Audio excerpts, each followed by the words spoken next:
मैं कई दिनों से बेरोजगार था। एक एक रुपए की कीमत जैसे करोड़ों की लग रही थी।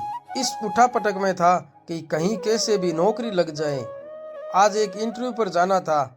दूसरे शहर जाने के लिए मेरे जेब में सिर्फ 10 रुपए थे। मुझे कम से कम 500 रुपए की जरूरत थी। अपने इकलौते इंटरव्यू वाले कपड़े जो रात में धोकर पड़ोसी की प्रेस मांग के तैयार करके पहना और योग्यता की मोटी फाइल बगल में दबा 2 बिस्कुट खाकर निकल गया। कभी लिफ्ट ली, कभी पैदल चला, जैसे तैसे चिलचिलाती धूप में तरबतर होकर बस स्टैंड पर पहुंचा कि शायद कोई पहचान वाला मिल जाए। काफी देर खड़ा रहने के बाद भी कोई नहीं दिखा। मन में घबराहट और मायूसी हो गई। क्या करूंगा, अब कैसे पहुंचूंगा? पास के मंदिर पर जा पहुंचा। दर्शन कर सीढ़ियों पर बैठा था। पास में एक फकीर बैठा था। उसके कटोरे में मेरी जेब और बैंक अकाउंट से भी ज्यादा पैसे पड़े थे। मेरी नजरें और हालात समझ के वो बोला, कुछ मदद कर सकता हूँ क्या? मैं मुस्कुराता हुआ बोला, आप क्या मदद करना चाहोगे? चाहो तो मेरे पूरे पैसे रख लो, वो बोला। मैं चौंक गया। उसे कैसे पता चला मेरी जरूरत है? मैंने कहा, क्यों? शायद आपको जरूरत होगी, वो गंभीरता से बोला। हाँ है तो, पर तुम्हारा क्या?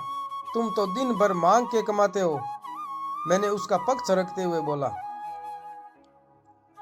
वो हंसता हुआ बोला, मैं नहीं मांगता, साहब लोग डाल जाते हैं मेरे कटोरे में पुण्य कमाने के चक्कर में। मैं तो फकीर हूँ, मुझे इसका कोई मोह नहीं है। मुझे सिर्फ भूख लगती है, वो भी एक टाइम, और कुछ दवाइयाँ चाहिए बस। मैं तो खुद ये सारे पैसे मंदिर की पेटी में डाल देता हूँ। वो सहज था। कहते कहते मैंने हैरानी से पूछा, फिर यहाँ क्यों बैठते हो? आप जैसों की मदद करने। वो फिर मंद मंद मुस्कुरा रहा था। मैं उसका मुंह देखता रह गया। उसने 500 रुपये मेरे हाथ पर रख दिए और बोला, जब हो तब लौटा देना। मैं शुक्रिया जताता वहां से अपने गंतव्य तक पहुंचा। मेरा इंटरव्यू हुआ और सिलेक्शन भी। मैं खुशी खुशी वापस आया। सोचा उस फकीर को धन्यवाद दूं। मंदिर पहुंचा। बाहर सीढ़ियों पर भीड़ थी। मैं घुस के अंदर पहुंचा। देखा वही फकीर मरा पड़ा था। मैं भौचक्का रह गया। मैंने दूसरों से पूछा, कैसे हुआ? पता चला वो किसी बीमारी से परेशान था, सिर्फ दवाइयों पर जिंदा था। आज उसके पास दवाइयाँ नहीं थी और न उन्हें खरीदने का अस्पताल जाने के पैसे भी नहीं थे। मैं अवाक सा उस फकीर को देख रहा था। उसने अपनी दवाइयों के वो पैसे मुझे दे गया था, जिन पैसों पे उसकी जिंदगी का दारोमदार था। उन पैसों से उसने मेरी जिंदगी बना दी थी।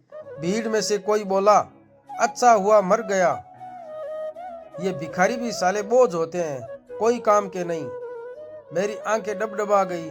वो भिखारी कहाँ था? वो तो मेरे लिए भगवान था।